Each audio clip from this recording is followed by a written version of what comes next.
మాతృదేవోభవ, పితృదేవోభవ. నేను మీ శ్రీధర్.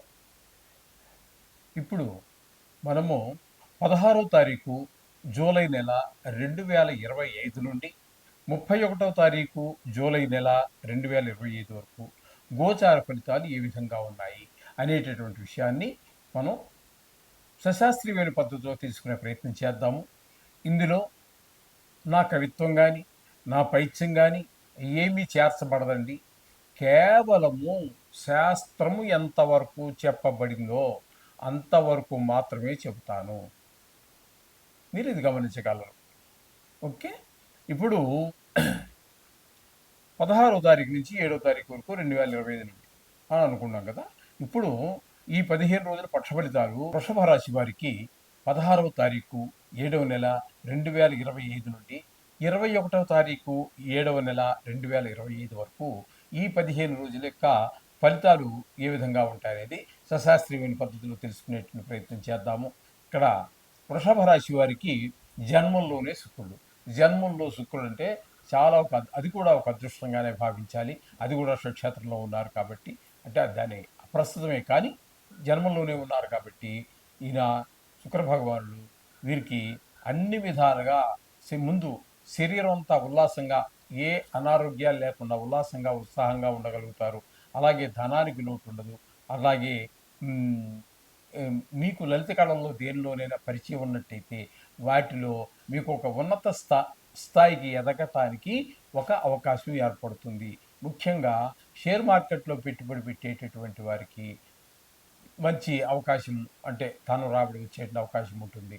అలాగే ఈ టీవీ రంగంలో ఉన్నవారికి, సినిమా రంగంలో ఉన్నవారికి, ఈ సోషల్ మీడియాలో ఉన్నవారికి చాలా అనుకూలమైన కాలంగా కూడా మనం శుక్ర భగవాన్ యొక్క చలనం చెప్పుకోవచ్చు జన్మంలో. ఇకపోతే ద్వితీయ స్థానంలో గురు సంచారం జరుగుతున్నదండి. గురు సంచారం ద్వితీయ స్థానంలో మంచి ఫలితాలు ఇస్తుంది. మంచి ఫలితాలంటే ఏ విషయాల్లో ఇస్తుంది అన్నట్టయితే కుటుంబం అంతా ఆనందంగా ఉంటుంది. ధనానికి లోటు లేకుండా చేస్తారు. ఎందుకంటే దీని ధనస్థానము, వాక్కు స్థానము, కుటుంబ స్థానం అని అంటారు. కుటుంబంలో అందరూ కూడా ఉల్లాసంగా ఉండటము, అలాగే మంచిగా మాట్లాడుకోవటము. ఒక్కొక్కసారి కోపం వచ్చినప్పుడు చిరాగ్గా మాట్లాడుకుంటూ ఉంటాం కదండి. అటువంటివి ఏమీ లేకుండా అందరూ ఉల్లాసంగా నవ్వుతూ మొహాలు పెట్టుకుని మాట్లాడుకుంటే చాలా ఆనందం ఆ విధంగా ఉంటుంది. అలాగే ఇక్కడ గురువు మూలాన ఆదాయం విపరీతంగా పెరుగుతుంది. భక్తి కూడా పెరుగుతుందండి. దేవుడి మీద భక్తి, గుడులకు వెళ్ళడం వాటికి కూడా మంచి అవకాశాలు ఏర్పడుతూ ఉంటాయి ద్వితీయ స్థానంలో గురు యొక్క సంచారం వలన. ఇకపోతే మీకు తృతీయ స్థానంలో రవి యొక్క సంచారము జరుగుతున్నదండి.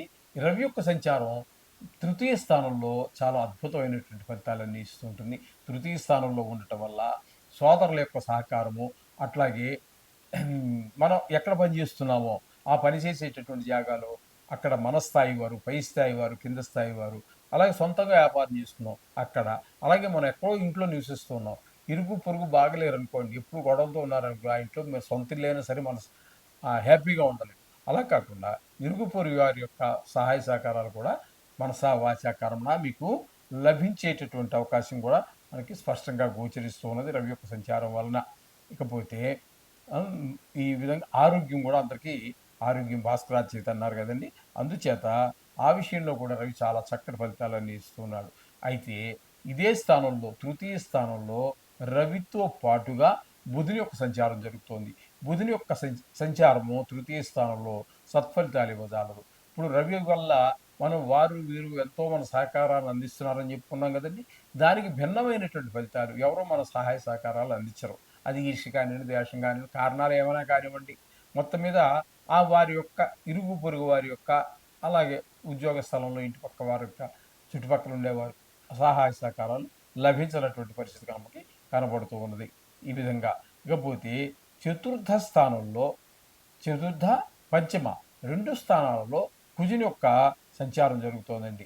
చతుర్థంలో ఒక 26వ తారీఖు వరకు ఉంటారు, 16 నుంచి. తదుపరి పంచమ స్థానంలో సంచారం చేస్తున్నారు.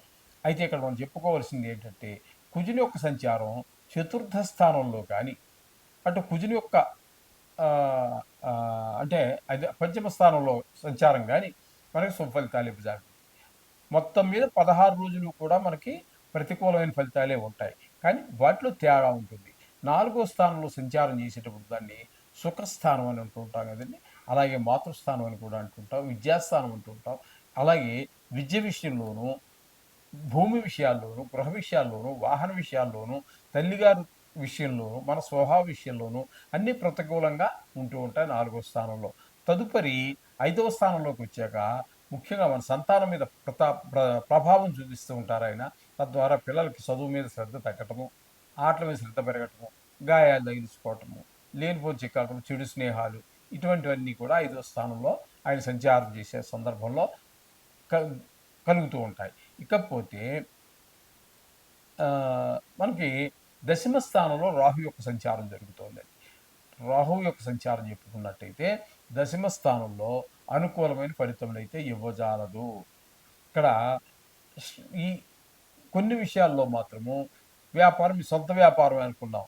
సపోజ్ సడన్‌గా ఎందుకు కారణం ఏముండదు అక్కడ. సడన్‌గా మంచి అమ్మకాలు జరుగుతాయి 4 రోజులు, 5 రోజులు. తర్వాత మళ్ళీ అనుకోకుండానే కారణాలు లేకుండానే సడన్ ఫాల్ డౌన్. ఈ విధంగానటువంటి హెచ్చుతగ్గులు వృత్తిలో గాని, వ్యాపారంలో గాని హెచ్చుతగ్గులు వచ్చేటటువంటి అవకాశం మనకు స్పష్టంగా గోచరిస్తూ ఉంటుంది. రాహు దశమ స్థానంలో దాన్ని వృత్తి స్థానం అంటాం కాబట్టి. ఇకపోతే ఏకాదశ స్థానం తీసుకున్నట్టయితే శని భగవాన్ యొక్క సంచారం అద్భుతమైనటువంటి ఫలితాలన్నీ కూడా ఈ వృషభ రాశి వారికి కలుగుతూ ఉంటాయి. మంచి లాభాలు వస్తాయి. అలాగే గవర్నమెంట్ ఉద్యోగం అనుకోండి ఇంక్రిమెంట్ కలవటమో ఏదో ఒక లాభం కలిగేటట్టుగా ఉంటుంది. అలాగే సోదరులు వాళ్ళందరూ కూడా మీకు అనుకూలంగా ప్రవర్తించటము ఈ విధంగా జరుగుతూ ఉంటుంది. ధనార్జన బాగుంటుంది. వ్యవహార శైలి బాగుంటుంది. ఇన్ని చక్కటి ఫలితాలన్నీ కూడా శని భగవానుడు మీకు ఈ వృషభ రాశి వారికి అందిస్తూ ఉన్నారు. అయితే కొన్ని గ్రహాలు ప్రతికూలత, కొన్ని గ్రహాల యొక్క అనుకూలత ఉండటం అనేటటువంటిది సర్వసహజము. కాబట్టి ఇక్కడ సహజంగా మనకి ఆహ్, ఏ ఎ సాక్షాత్తు భగవంతుడే మానవుడిగా పుట్టినా సరే, కొన్ని గ్రహాల అనుకూలత, ప్రతికూలతలు మీకు తెలుసు.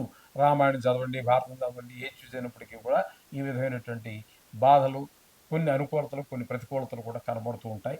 తద్వారా ఇబ్బందులుంటాయి కాబట్టి, మనం ప్రతినిత్యము మనం పూజ చేసుకునేటటువంటి పూజలో తప్పకుండా ఈ నవగ్రహ శ్లోకాలు చదువుకోండి, లేదా బీజాక్షరాలు చదువుకోండి, లేదా తత్సంబంధమైనటువంటి మీకేది తెలిస్తే అది, లేదా సుందరకాండ పారాయణ, లేదా ఈశ్వరాభిషేకం చేసుకోండి. చాలా చక్కటి ఫలితాలన్నీ వస్తూ ఉంటాయి.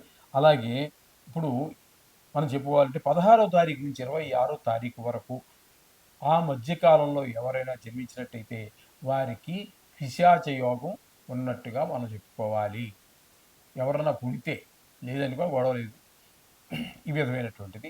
ఇవి గోచారంలో మాత్రం కనిపించవు. జాతకంలో వాళ్ళకి మాత్రమే కనిపిస్తూ ఉంటాయి. ఓకే. ఈ విధమైన ఫలితాలని మనం చెప్పుకోవాలి. శుభం భూయాత్.